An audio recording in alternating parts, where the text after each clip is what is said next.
Senhor Deus vivo e poderoso, nosso Deus, nosso Pai, nós te damos graça por esta manhã que o Senhor nos concede, ó Deus, manhã de misericórdia, manhã de manifestação do teu poder, pois sabemos que chegamos aqui porque até aqui nos ajudou o Senhor. O Senhor pelejou, o Senhor guerreou, e se não for ao Senhor, não teríamos chegado aqui, pois o intento do nosso coração aqui é buscar a tua face e aprender a tua palavra. Por isso, uma vez mais, descortina os nossos olhos, nos abre o entendimento, nos conduzes, ó Deus, pelo teu Espírito, às águas profundas da tua palavra, e nos faz obreiro aprovado, que não tem do que se envergonhar, e maneja bem a palavra da verdade, para que o teu nome, que é sobre todo nome, seja glorificado. Eis o nosso propósito diante de ti, ó Deus. Pedimos a tua bênção, em nome de Jesus. Amém. Página 18.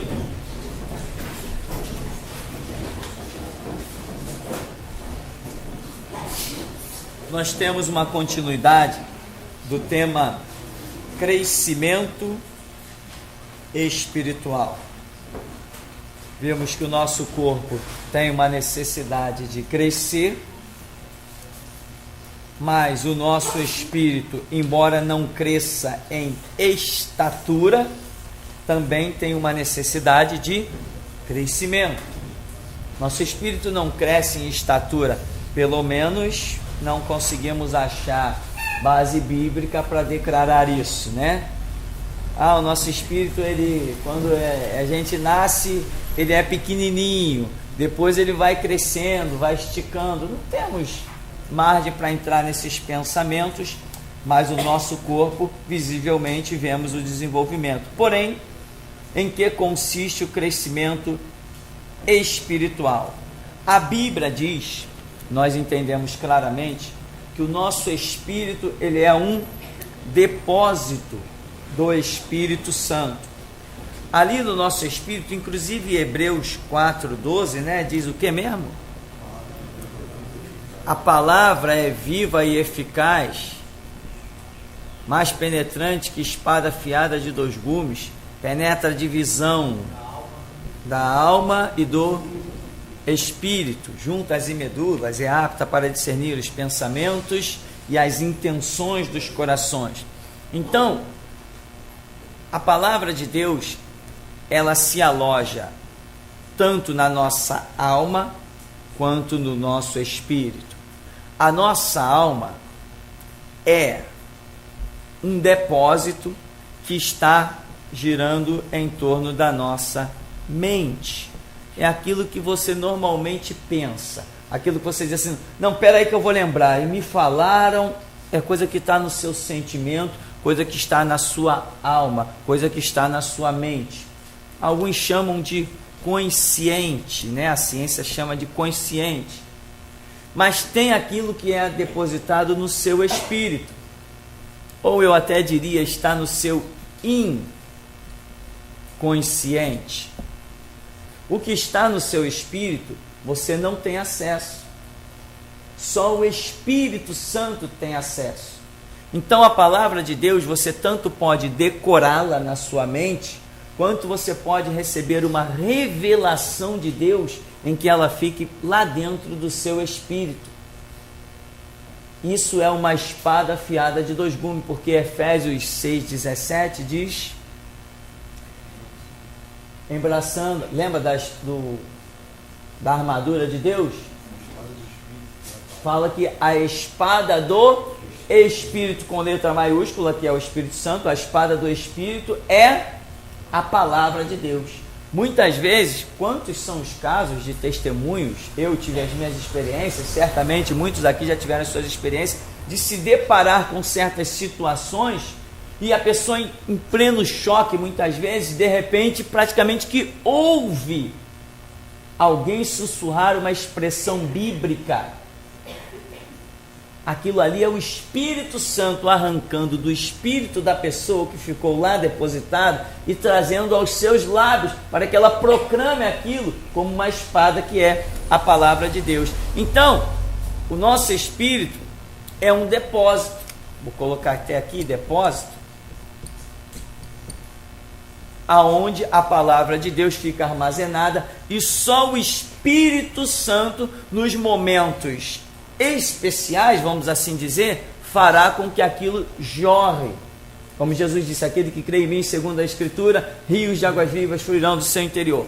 O que acontece? Numa pregação, por exemplo, numa pregação, às vezes, nós citamos uma quantidade de passagens bíblicas e nós vamos fazendo ligação de um texto com outro. Enquanto estamos pregando em Gênesis, pegamos algo do mesmo contexto que está lá em Apocalipse, algo que está em Joel, em Oséias, algo que está em Mateus. Isso não, a mente humana não consegue produzir isto.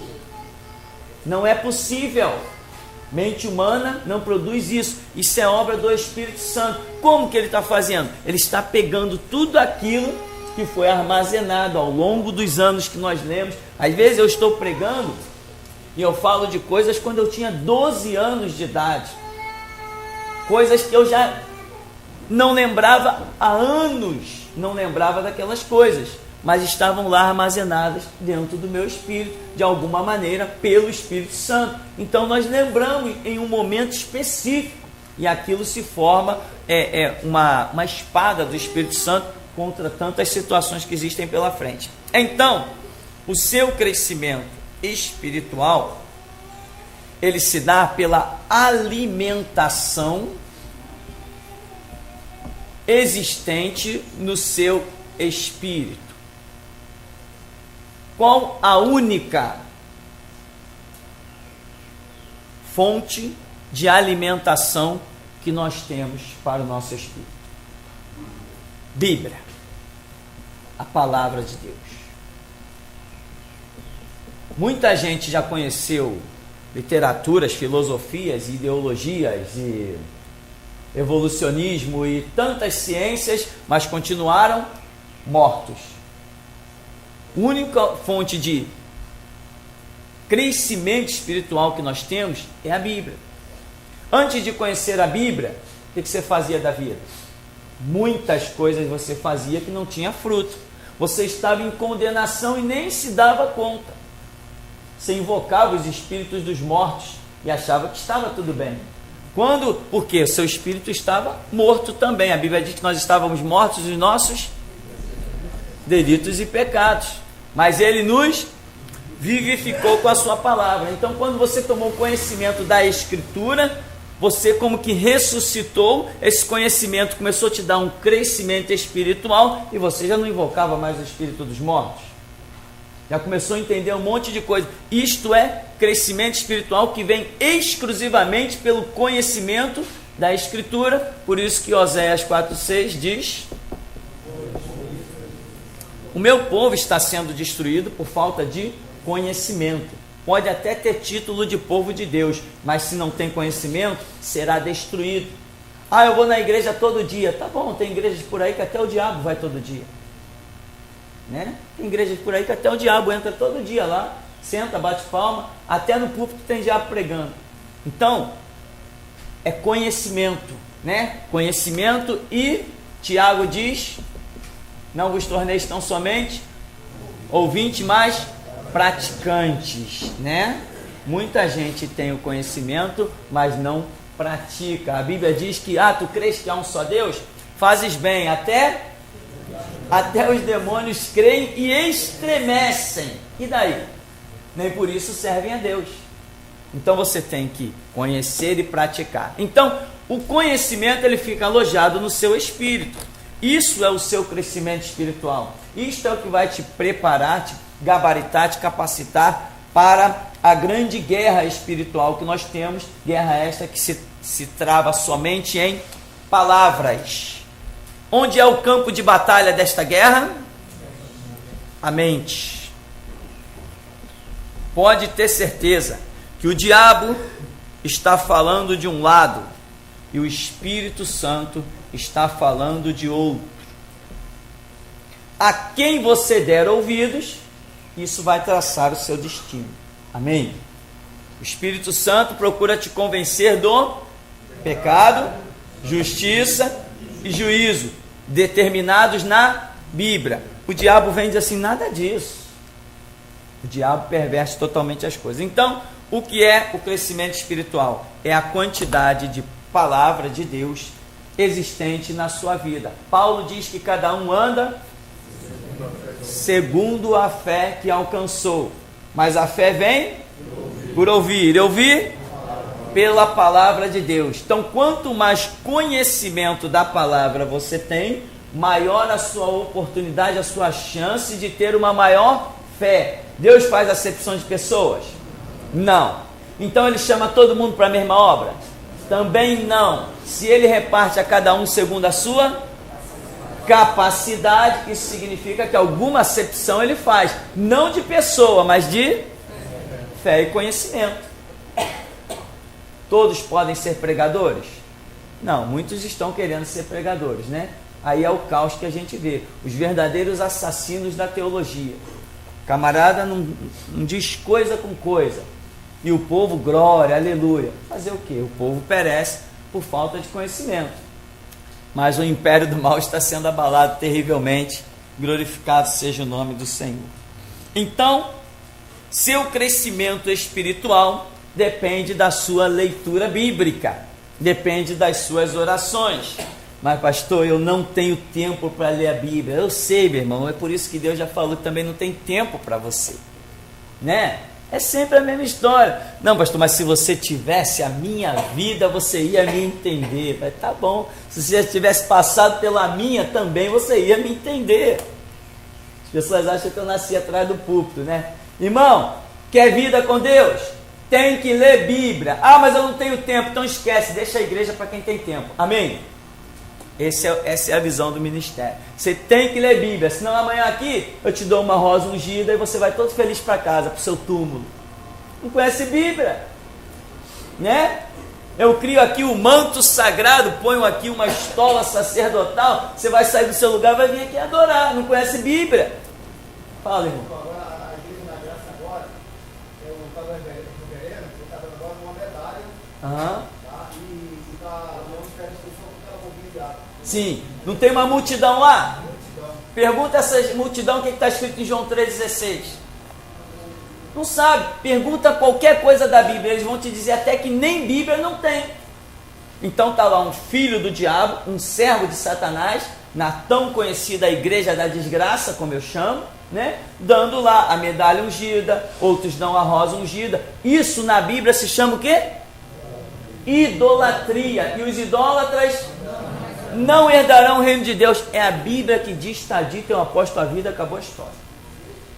A minha regra de fé e prática é a Bíblia. Então, sem conhecimento, meu irmão, você não é nada. Sem conhecimento da Bíblia, sabe quem é você? Vê qualquer morto que passar ali pela rua, sem conhecimento da Bíblia, você é igualzinho a ele. A única coisa que faz diferença nas nossas vidas é conhecimento bíblico. O meu sonho é montar uma grande faculdade gratuita, né, muito além disso que nós temos aqui, com muitas matérias, igual os judeus têm. Os judeus possuem uma faculdade de 7 anos exclusivamente para estudar a Torá, a lei deles, né? Por isso que é difícil um judeu se converter. Ele se converte realmente com conteúdo. Ele não se converte com uma palavrinha à toa, porque ele tem conhecimento. E nós queremos fazer isso, gerar obreiros com conhecimento, com a língua afiada, com a pena de um destro escritor, que saibam o que falar, né? E que tenham a disponibilidade de apostar a vida no Evangelho. Coisa mais fácil que tem é você converter um satanista. E hoje as igrejas por aí encontram a maior dificuldade de converter os bruxos e os feiticeiros. É a coisa mais fácil que tem é converter um satanista, na minha opinião. Mais fácil. Botar ele em xeque é a coisa mais fácil. Quantas vezes eu já conversando com o pai de santo, já falei assim, olha, vamos fazer o seguinte, me leva lá no terreiro de macumba onde você ministra e eu te provo que você serve o diabo. É a coisa mais fácil que tem. Entende? Então, meu irmão, só que a igreja sem conhecimento, ela vai simplesmente sendo destruída. Mas nós hoje temos virado um bocado a história do Evangelho, amém? Temos virado muito essa história do Evangelho, porque nós temos semeado um conhecimento importante que está pela internet nos 4 cantos da terra. Então, como crescer espiritualmente? Só existe um jeito, Bíblia, oração é fundamentado na palavra, na escritura. Fora da Bíblia não há vida, não há conhecimento, não há autoridade, né? De vez em quando vem aí uma notícia: fulano foi abrir igreja no morro tal, os traficantes mandaram fechar. O camarada simplesmente abaixa a cabecinha, abaixa a crista, bota a Bíblia debaixo do braço e vai para casa. Não tem conhecimento de Deus. Ele fala um slogan: o meu Deus é tremendo. Aí o povo, glória a Deus. Mas na hora que o traficante bota a arma na cabeça dele, cadê o Deus dele? Manda eles botarem uma na minha. Manda eles botarem uma arma na minha cabeça, que eles vão ver se eu tenho ou não tenho Deus. Tem que ter conhecimento. O teu conhecimento te dá fé, te dá ousadia. O teu conhecimento te dá Deus. Se você tem conhecimento e vive aquilo, você tem Deus. Se não vive, você não tem conhecimento, você não tem Deus. Ilusão? Não, meu irmão. Acabou o tempo da ilusão. A era da igreja está chegando ao fim. Eu creio que de 2070 não passa o arrebatamento da igreja. Creio a ponto de apostar minha vida. Se hoje eu tivesse que apostar minha vida, quanto seria o arrebatamento da igreja? Eu apostaria a minha vida que de 2070 não passa. Eu apostaria a minha vida hoje. Então, crescimento espiritual depende do seu conhecimento, né? Não é um conhecimento que você vem aos domingos aqui na igreja. Hoje eu fui lá na igreja, poxa, eu ouvi uma palavra boa, foi legal. Não, meu irmão, nada disso. A sua principal igreja é lá dentro da sua casa, no seu quarto. Você trabalha aí 8 horas por dia e dá 5 minutos para Deus em oração. Você trabalha 8 horas por dia, lê a Bíblia. Hoje eu li um capítulo do Salmo. Vai ver que o diabo leu mais que você. Tem que ter empenho, meu irmão, garra, vontade, dedicação. Não, eu vou jogar as muralhas por terra. Aleluia. Eu vou vencer o diabo. Eu serei sacerdote do Altíssimo. Eu vou desafiar as trevas. E vai para a Bíblia. Se você não tem disposição, garra, vontade, meu irmão, está se iludindo dentro da igreja. Amém? Olha os batistas, meu irmão. Dá uma olhadinha para os batistas. Dá uma olhadinha para os metodistas, presbiterianos. Tem um monte de batistas, metodistas, presbiterianos por aí. Vai visitar a igreja deles. Eu já falei isso aqui várias vezes. Passa um mês visitando essas organizações, se você conseguir. É um horror. Não tem Deus em igreja batista. Você não acha Deus.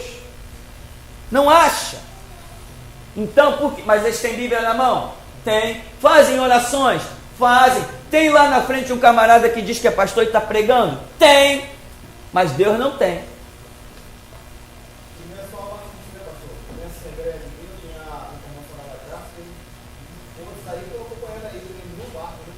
Está todo mundo entrando nos barcos por aí. Nos barcos da política, né?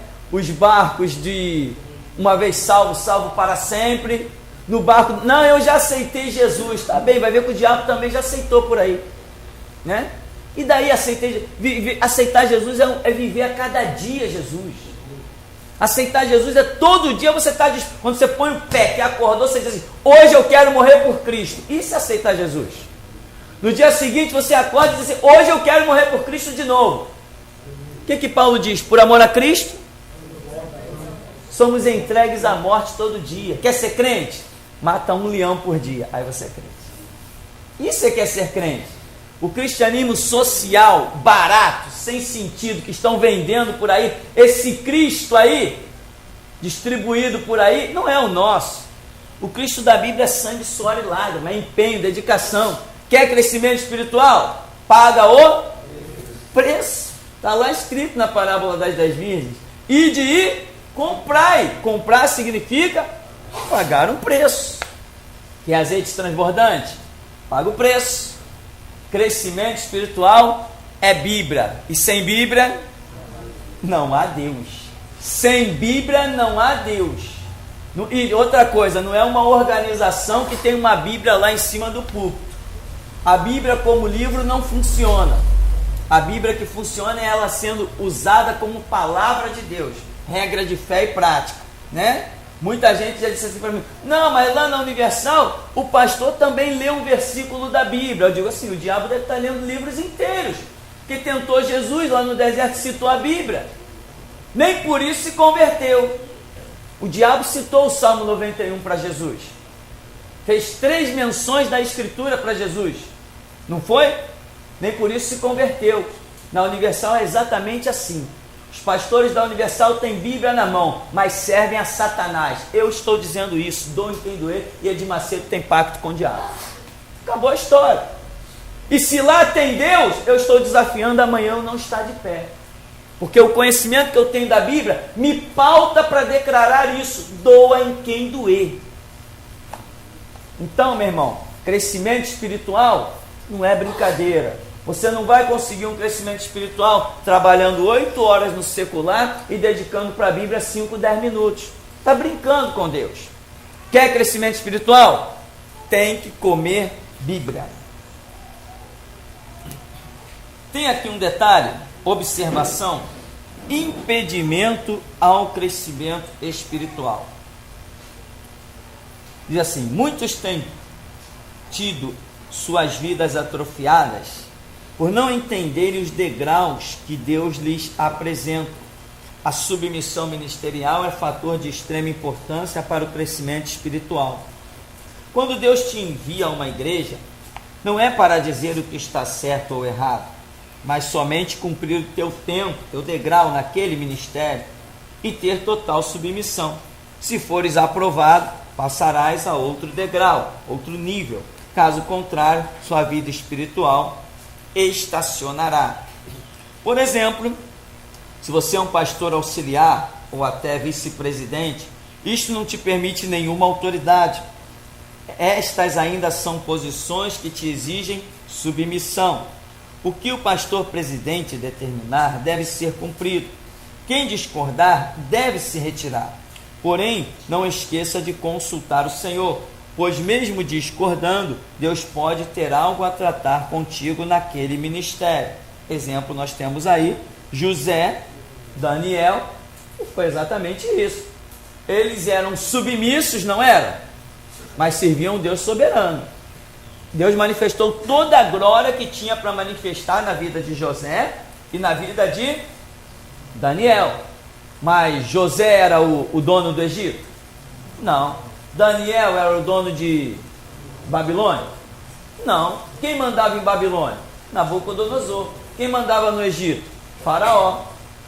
Entende? Mas o plano que Deus traçou para José foi aquele, e o plano que Deus traçou para Daniel foi aquele. Não tem nada a ver com os hipócritas pastores, principalmente Silas Malafaia, verdadeiro hipócrita, servindo ao diabo e vendendo a igreja de Jesus Cristo para o Estado e para a política. Silas Malafaia é um hipócrita. E a cunhada dele, ou cunhada ou mulher dele, me ligou. Não adianta ligar. Fiz, está feito e vou continuar fazendo. Faço com o dinheiro do ministério, com o meu suor e com o meu esforço. Se Deus levantar obreiros, não adianta. Sai do caminho. Essa é a resposta que a gente tem para ele. Fiz e está feito. E é de graça, para que eles vejam que Jesus não está brincando. Então, aqui, José e Daniel não tem nada a ver com política. Tem a ver com estar no centro da vontade de Deus. José não foi político, nem Daniel foi político. Foram servos de Deus no centro da vontade de Deus, determinado por Deus. Deus determinou José naquela posição, Deus determinou Daniel naquela posição. Não tem nada a ver com política. Nem José, nem Daniel regeu, nem administrou nada com ordens de rei. Administraram com os princípios e o caráter de Deus. É isso que vemos na Escritura. Portanto, seu Silas Malafaia é um vendedor da igreja de Jesus Cristo. E agora vai ter que encarar a voz da restauração. Vai ter que encarar. Nem no inferno ele se esconde. Nem no inferno. Vendeu o rebanho de Jesus Cristo e agora vai pagar. E vai pagar caro. Então, aqui tem o seguinte, essa observação de coisas que impedem o crescimento espiritual. As pessoas às vezes têm suas vidas atrofiadas, porque olha, Deus me dirige para uma igreja. Aí Deus leva a pessoa para uma igreja, onde ela vê uma coisa e diz assim, eu não concordo. Aí ela vê uma outra coisa e diz, eu não concordo. ela vê uma terceira coisa, ela diz assim, eu não concordo. Então ela está querendo uma igreja, um ministério, dentro da visão dela, e não da visão do Espírito Santo. Que ela não concorda com isso, com aquilo outro.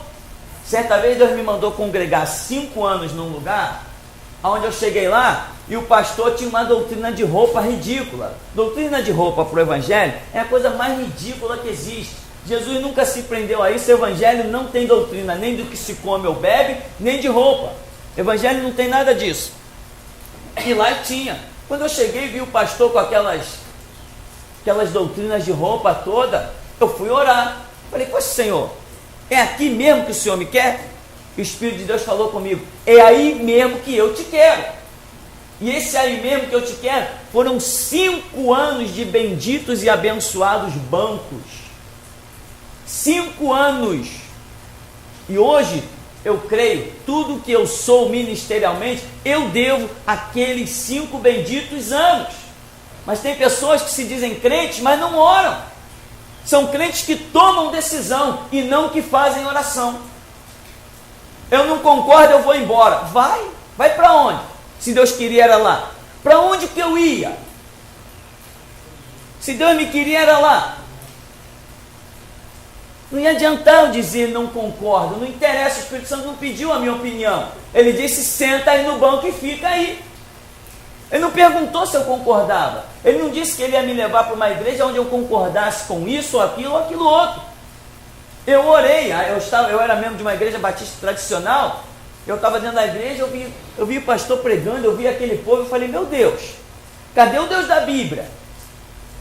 Aqui parece, eu disse até para Deus, me perdoa, mas parece que tu está morto, cadê tu? Foi o que eu fiz dentro da igreja batista no meio do culto. E eu disse assim, não Deus, se tu tem um chamado na minha vida, eu não quero nunca ser como esse homem que está aí na frente. Não quero nunca ser como ele. Se eu estou pecando, o Senhor me perdoa, mas eu não quero ser como ele. E eu clamei, e Deus me dirigiu para este lugar, bendito e glorioso lugar. Não sei como está hoje, já tem mais de 10 anos que eu saí daquele lugar. Só o ministério aqui já tem 8. Tem uns 14, 15 anos que eu saí daquele lugar. Não sei como está, mas o tempo que eu passei por lá foi a glória da minha vida. Foi o tratar de Deus comigo. Mas começou com a minha obediência contrariando a minha própria opinião. Então, meu irmão, Deus não vai te guiar para um lugar onde você vai estar tudo bem, tudo em paz. Deus vai te guiar para o lugar que Ele quer te guiar. Onde Ele vai tratar contigo, vai tratar a sua perseverança, a sua paciência, a sua obediência. O que é obedecer? Obedecer é você fazer aquilo que te agrada, ou é você fazer aquilo que agrada quem está te mandando? Tem muita gente que diz, eu não vou fazer isso porque eu não gosto. Ué, então cadê a sua obediência?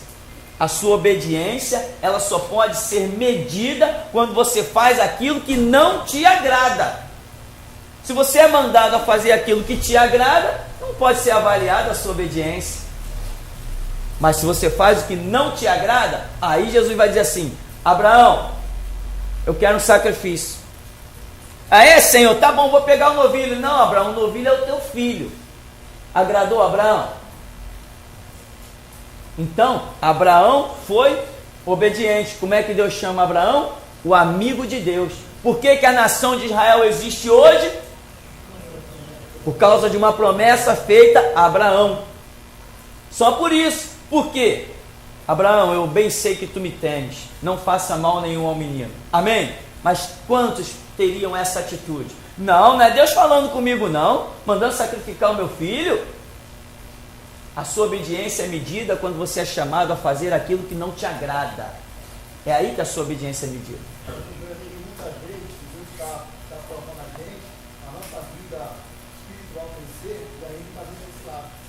Exatamente, é justamente. Como é que o seu crescimento espiritual acontece? Quando vai tudo bem? Não é quando vai tudo bem. São nas lutas e nas provas que nossas mãos são adestradas para a guerra. Tem um período na história de Israel. Israel era um povo que não sabia lutar, não sabia confeccionar armas, não sabia nada. Deus permitiu os inimigos se desenvolverem no meio de Israel para eles aprenderem a guerrear, para eles aprenderem a lutar. Pelo menos para eles terem um pouco de mais autoconfiança em si mesmo. Então, meu irmão, é na luta, né? Nós sempre costumamos usar a frase, Deus nos forja no calor da batalha. Deus não nos prepara lá na paz, não, é na batalha, na guerra, que você tem que demonstrar a sua obediência e submissão à vontade de Deus. Então tudo isso é crescimento espiritual. Então se Deus te mandar para algum lugar, meu irmão, não ache que tem que te agradar, que o pastor tem que ser louro de olhos azuis como você quer. Não, eu congreguei esses 5 anos num lugar onde o pastor, a palavra que ele falava palavras pela metade. Ele chegava na pregação, tinha palavras que ele não conseguia pronunciar inteira. Ele mal sabia escrever. Tinha esse lado da doutrina da roupa que o Espírito Santo me falou, não estou nisso, ignora isso, continua aí. Mas o homem, quando pregava, o céu vinha abaixo. O homem já orou, chegou a orar por mortos e mortos ressuscitaram. Pessoas chegaram lá, já desenganadas pelo médico, pele e osso em cima de uma maca. Ele orou e a pessoa levantou e pediu comida. Depois de mais de uma semana sem botar absolutamente nada na boca. As pessoas foram lá desse lugar aqui, Petrópolis, trouxeram lá de longe, foram lá no Engenho Novo para o pastor orar. Pastor, nós não acreditamos em mais nada, mas nós viemos aqui, só Deus pode fazer um milagre. Que os médicos já disseram que não basta. Ele orou e acabou a história. Entende? Então eu tinha que estar lá, eu tinha que ouvir as experiências. Porque quando o Senhor me chamou para o ministério, eu disse assim, não, Senhor, como posso? Como é que pode um homem falar em nome do Senhor?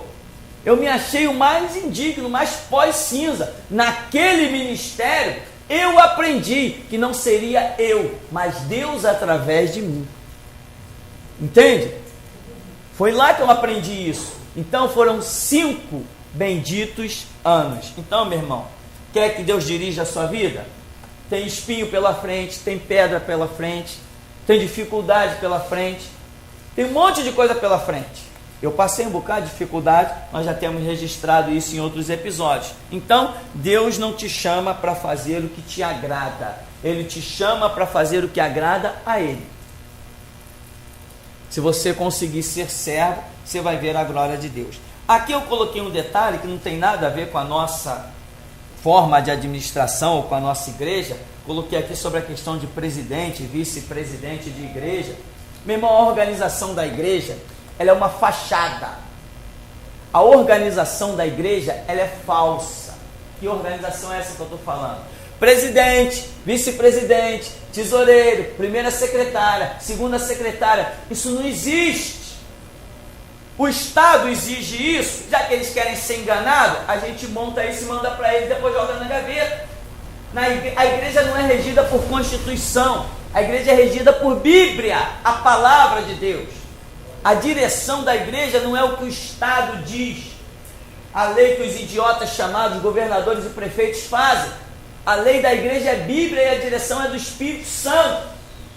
Então, a igreja não tem presidente, isso aqui não é empresa, a igreja tem pastor, tem sacerdote, entende? E os demais, o vice-presidente da igreja é uma pessoa que empresta o nome, só isso, ele tem que ter essa consciência. Por que eu estou dizendo isso? Eu já vi em outros ministérios, principalmente assembleianos, brigando. Não, porque eu tenho direito, eu sou o vice-presidente da igreja. Veio o outro, não, que eu sou o diácono da igreja, todo mundo querendo dar opinião numa coisa, quando na verdade a opinião tem que ser tomada exclusivamente pelo aquele que é o sacerdote da igreja. Igreja não tem concílio, igreja ninguém se reúne, o que você acha, o que você acha, o que você acha? Não, igreja só existe uma reunião do líder com o Espírito Santo. Espírito Santo, o que você acha? Eu acho isso, então está feio. Amém? É assim que funciona a igreja.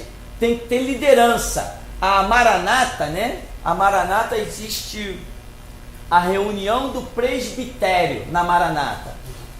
E aí eles tomam a decisão lá. Só se for o diabo tomando decisão.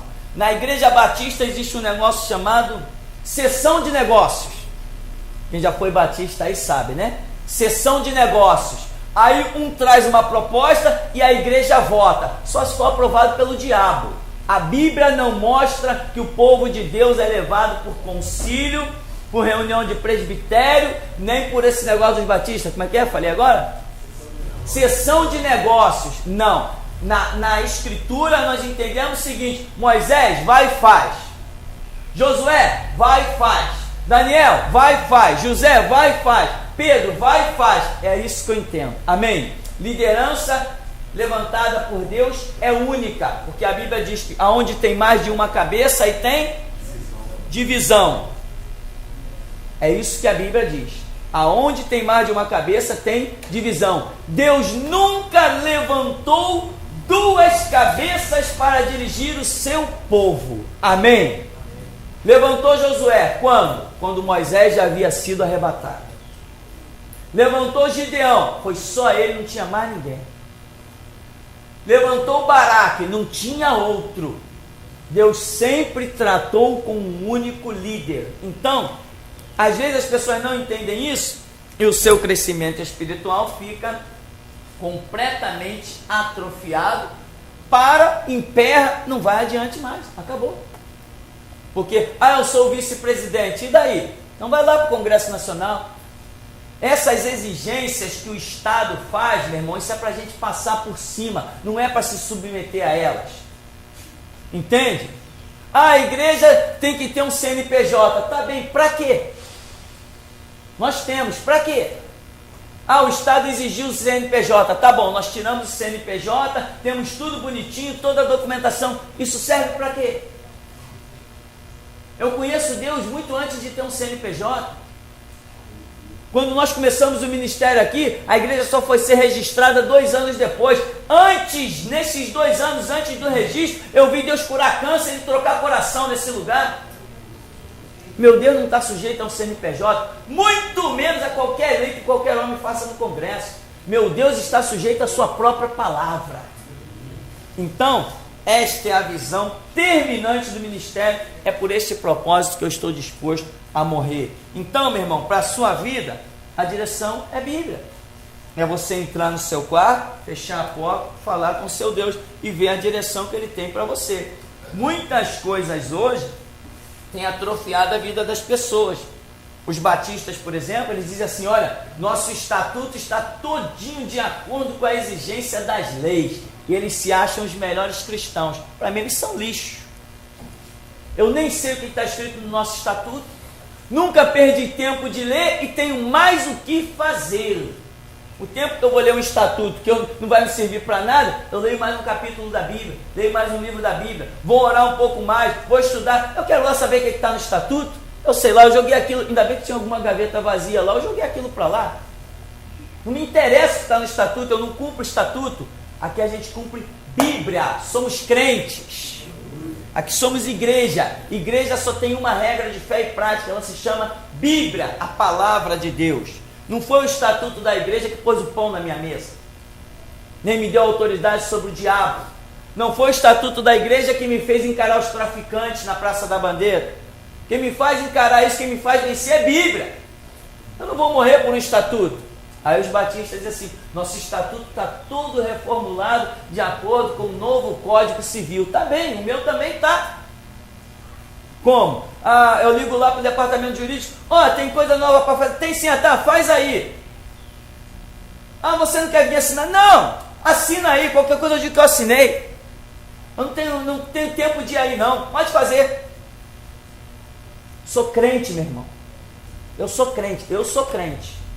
Eu não sigo estatuto. Não sigo.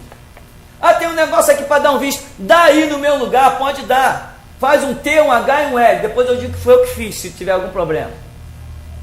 Imagina, se eu vou sair daqui para ir lá em Vila Isabel, vou perder 2 horas da minha vida, que eu poderia estar fazendo coisa tão importante aqui.